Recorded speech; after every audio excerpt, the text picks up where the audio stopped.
Hello, wonderful world. It's Jennifer here at Eureka Astrology and Healing. And today we're going to do just a little brief check-in with the Libra new moon. The Libra new moon is on October 2nd, 2024 at 1:49 p.m. Central Standard Time. And it's going to be a solar eclipse. And so this will round out our eclipse season for this fall, because that is when the eclipses are falling this year. And this is why I wanted to do a video, just to kind of do a check-in, because September was a pretty wild month, I think, for a lot of people. Lots of highs and lows, and we had the first eclipse actually in Pisces, because the eclipse wobble, so to speak, is starting. But this is going to round out that season, and I think it's going to be, there's going to be some real positive energies coming in, and then there's going to be some challenges. And I think, honestly, I see more flowing energies, but I could see how it could challenge some people, because there's going to be questions asked, especially around relationships. So first and foremost, let's talk about notables. So this is a solar eclipse. And what is a solar eclipse? The solar eclipse is when in the daytime the sun gets knocked out by the moon, and it's going to be on the new moon always. And so for so many moments, the light of the sun gets knocked out by the moon. And so you could think about, well, what needs to be taken away, gets lost.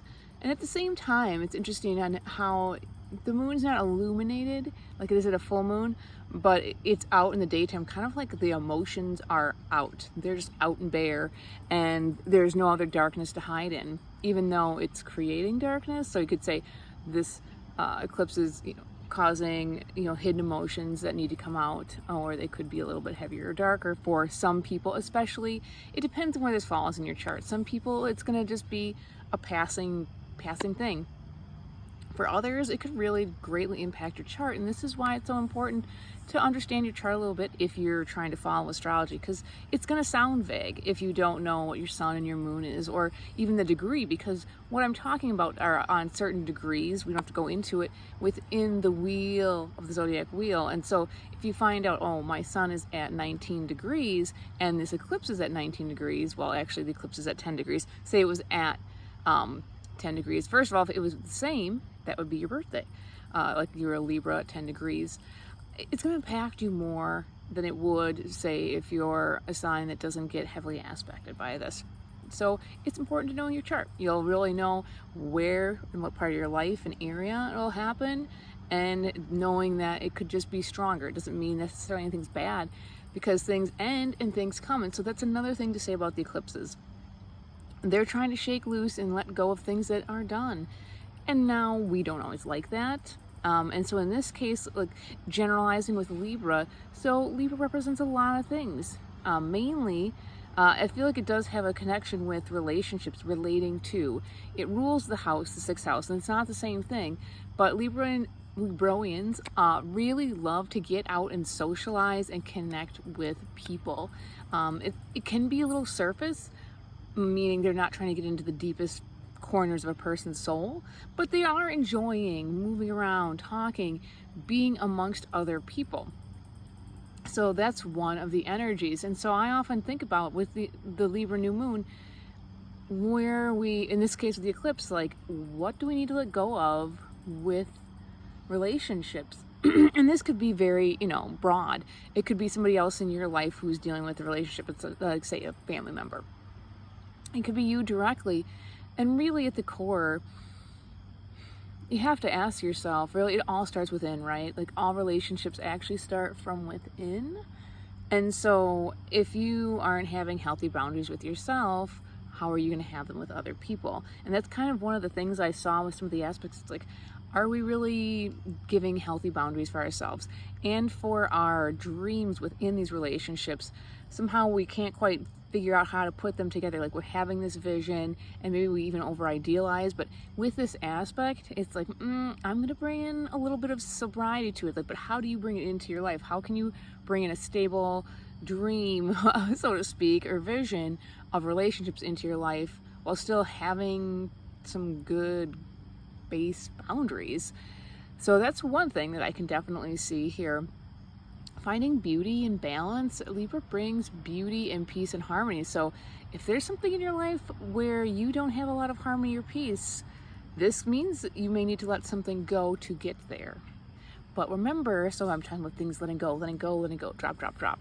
Well, there's always a beginning, and this is a new moon. New moons help begin new things, and so this could be a very powerful time to try and do something new, where if you're going to let go of all these things that I've talked about, you could start something new.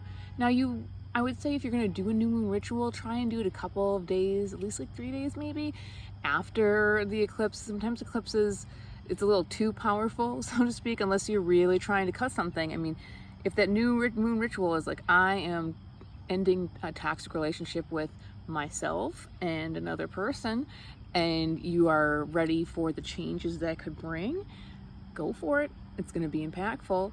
If you're trying to do a little more gentle change with certain things, I would say do it a couple of days afterwards. There's some other aspects too. One of the literal thoughts I had when I looked at the aspects here is because Mercury is conjunct this new moon eclipse. It's like, where do you need to cut out communication or connections? Because it's like connecting, especially verbally, but it doesn't always have to be, where you just need to kind of cut that out, cut the communication out with another person. Or maybe you're having thoughts. Libra, that energy can get a little anxious sometimes because it is thinking like, well, what are other people thinking about me? What's going on? Or are people feeling comfortable? Are they feeling like they have what they need? Because what Libra loves is harmony. And so it will sacrifice sometimes its own needs to get the harmony overall, because it makes them feel calm. It's like, oh, everyone's happy. It feels good. And I don't have to worry about the strife or the drama. Like, Libra energy does not like, I always say they want like a fight, but it makes them feel tense. And so maybe cutting out the verbal connections, mental connections of where there is potentially where you are allowing yourself to sacrifice yourself, or where you're letting others get into your head more so, actually. So it's something to kind of ponder here. There's also some really harmonious, beautiful aspects. There's a beautiful water trine. It's kind of got some, I don't want to say spice, but interesting planets in interesting places. And so how did I describe this? We have desire to get to deeply know somebody, and it could be yourself. Say this is like you starting a new relationship with yourself. This deep desire to really deeply connect, to get to know. It's great detective work. And then, but at the same time, we have this strong drive to be nurturing and taking care of another. And this could be yourself if you want. It could be another. Again, think about how this is playing out in your life at the same time.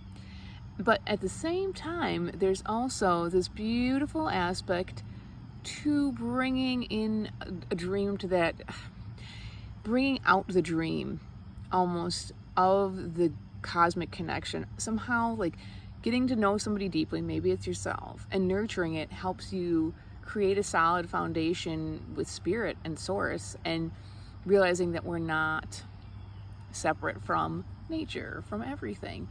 And that's a great way to actually utilize that. It's also just a great time, in my opinion, to create. I really see this water trine as extreme creativity, extreme intuition. Be mindful if you're intuiting with the eclipse. It could be a little intense, so if you're actively seeking, altered states to intuit, if you're not doing gentle things, be cautious, I would definitely say on that. And another thing I wanted to note is that this is considered the white night moon. And we've been talking about relationships a lot. And the example I had is for the whole aspect of the eclipse part is, remember to save yourself before you save another. The white knight, so this is a young moon, it's a childlike moon, is optimistic, enthusiastic, and ready to save, and maybe not digging deeper, although we have that Venus in Scorpio, which is going to help dig deeper, actually. And maybe you get to the bottom of some place where you realize, like, yeah, I maybe need to take care of myself first, and then I can take care of others, because that's how it really goes. And so just remember that. Save yourself first, and then you can save others.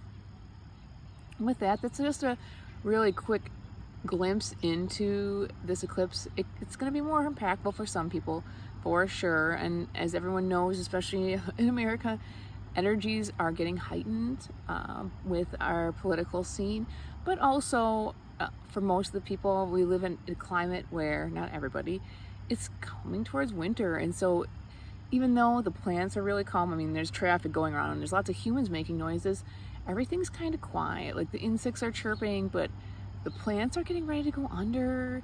But yet the animals and the other things that can move are kind of, I don't want to say in a frenzy, but getting in a frenzy to get ready for winter. And so if you get caught up in the frenzy, just remember to take a deep breath and treat yourself kindly.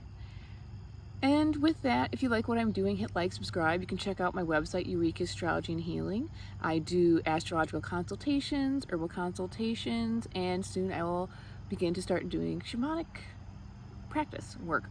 I've been training for over like 6 years, and I'm in a practicum now, and I want to interweave all these skills eventually so I can offer it all of these great gifts into one, because they all really actually align. With that, this is Jennifer at Eureka Astrology and Healing. May the stars guide you and the plants ground you. Ciao for now.